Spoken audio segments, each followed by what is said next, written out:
Hi friends, నేను షైనాజ్. వందలాది భక్తులు వచ్చేది శాంతి కోసం, కానీ వాళ్లకు తెలియదు అక్కడ నేలలో శవాల బరువు ఉంది.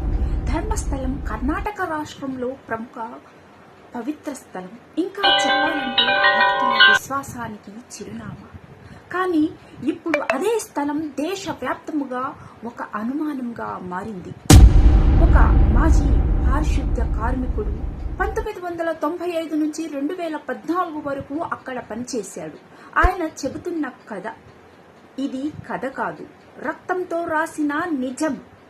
వారిని కాపాడలేకపోయాను, కానీ వారిని మర్చిపోలేను అని చెప్పాడు. ఆ మనిషి మాటల ప్రకారం ఆ ఆలయంలో అనేక మంది మహిళలు, బాలికలు బలవంతముగా లైంగిక దాడికి గురై హత్యకు గురై పాతిపెట్టబడ్డారని ఆరోపణ. ఒకటి కాదు, రెండు కాదు, వందలాది శవాలు మౌనం ఇప్పుడు బయటకు వస్తుంది. బాధితుల పేర్లు లేవు, కానీ వారు ఎముకలు మౌనంగా కదులుతున్నాయి. 2014లో అతని కుటుంబంలోని ఓ బాలికపై లైంగిక వేధింపులు జరిగిన తర్వాత అతడు అక్కడి నుంచి పారిపోయాడు. 10 ఏళ్ల తర్వాత 2024లో తిరిగి వచ్చి తాను పాతిపెట్టిన శవాల్లో కొన్ని తిరిగి తవ్వి చూపించాడు. ఆరోపణలు పెద్ద దుమారం రేపాయి. ప్రభుత్వం మెల్లిగా స్పందించింది. సీనియర్ ఐపీఎస్ అధికారి ప్రణవ్ మహంతి నేతృత్వంలో సిట్ ఏర్పాటు చేసింది. అయితే ఈ కేసు వెనుక ఉన్నది ఎవరు?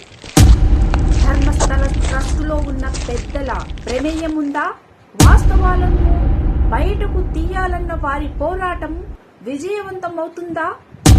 ప్రశ్నలు చాలా ఉన్నాయి, కానీ సమాధానాలు అవి ఇప్పటికీ నేలలో పాతిపెట్టబడి ఉన్నాయి. ఇది ఒక ఆధ్యాత్మిక కేంద్రంలో అఘాయిత్యం. నిజం కోసం బాధితుల తరపున నిశ్శబ్దాన్ని చీల్చి గొంతుక కోసం నవభూమిని చూస్తూ ఉండండి.